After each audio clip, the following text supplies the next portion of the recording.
Setting goals is the key from changing the invisible into the visible. Tony Robbins, an author and motivational speaker, said that. Dear viewers, have you ever been lazy? If you have you ever been lazy to the point of feeling guilty about it? So what do you do about it? You make up for all of it and cram everything the night before the deadline. But what's the problem with this habit? Sure, some geniuses can work with it, but we're normal people, at least I hope most of us are. And the problem here is that we went from, let's say, 20% effort all the way to 100%. Now, we are not machines, but we do crash. And for humans, we call it burnout. So we get to 100%, we cannot maintain it, we fall back down. Now, what is the problem? The problem is that when we fall down, we do not return to 20%. We fall below that, and up to a certain point, that becomes our new baseline. Now, if this continues on, it just becomes a vicious cycle of gradually lowering baseline effort. Now, how do we fix this?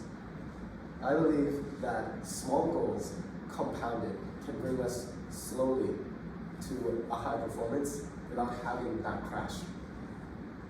Now, what are goals? Like, how do we set them and how do we set them? Are there principles? No, I'll tell you that there are 3. So, let me tell you a story first.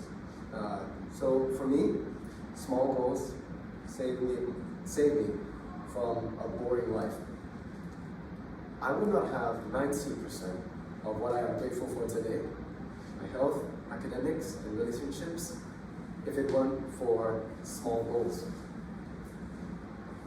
I think this sums it up the best from a statistic from the Bangkok Post that said that 36% of adults reported to be highly satisfied with their life.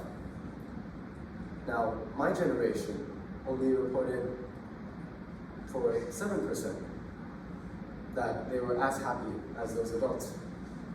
So what's the problem here? It's just hypothetical, but in this hypothetical world, I believe that a world where everyone was working towards a goal that they believed in would be pretty happy.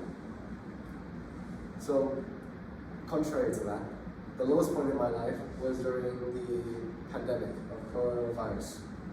And at that point, I was the laziest and my mental health was the worst. I felt like I could achieve nothing except just waste away on my phone. So at one point, it was more of a breaking point. I knew I had to change. So I had to start somewhere. So I started from the small goals. Cleaning my room, taking care of my hygiene, and exercising. It will look like just a little healthier, just a little bit more active, and just a little bit more study. And this compounded myself to now become a way better student than I was before. So on the contrary to small goals, there's a romanticized, quite event that society expects, I guess, of that one life-changing event, of the point that an incredibly lazy person becomes an incredibly productive person.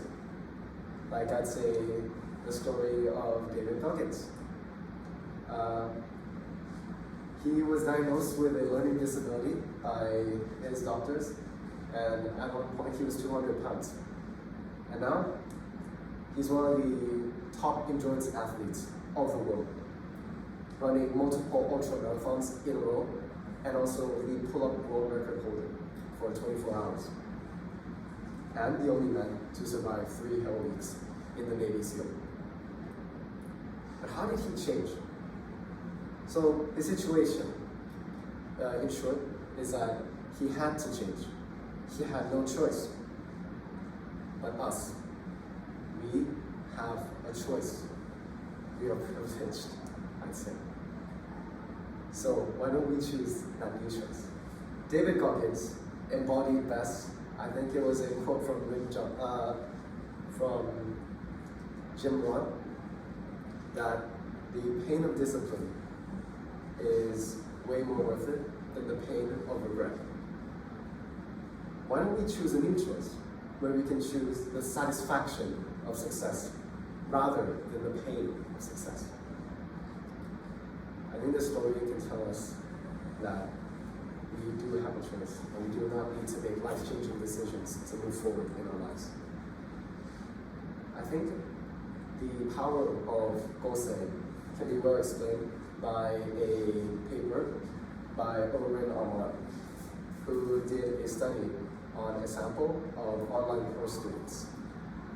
In this online course, he experimented that the experimental group would be given a prompt each day of what they were going to do, and they would type it out or write down their own goals.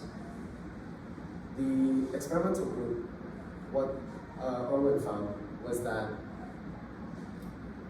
the experimental group had a 18% higher passing rate and a 7.6% higher exam score. Now, the incredible thing about this study was that it was actually the students who were not academic who had the biggest benefits from setting goals.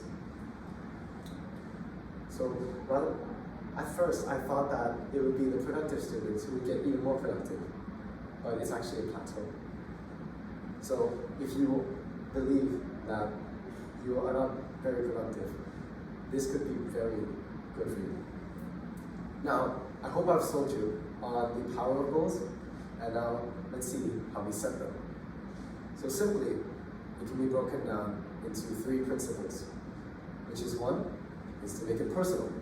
So when you write out your goals, rather than say do homework or write your portfolio, you can say I will do the homework, I will write down the portfolio.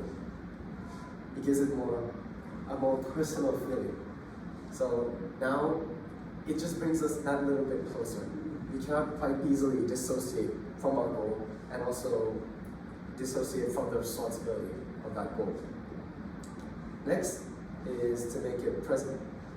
So for that case of that student who was cramming the day before the deadline, that was in effect, I think it was called Parkinson's Law, where the work expands to fill the time given. If the teacher tells us that we have 2 months, most regularly, we will take 2 months to complete that task. And maybe saving it down to the last 2 weeks, and then cramming it all, maybe even the night before. So making it present will shorten that deadline and free up space for other things that are important to us. And the last one is to make it positive. Instead of limiting ourselves to saying that we cannot do this or that, or don't eat this, don't eat that, don't do this. It's quite a limiting situation to be living in.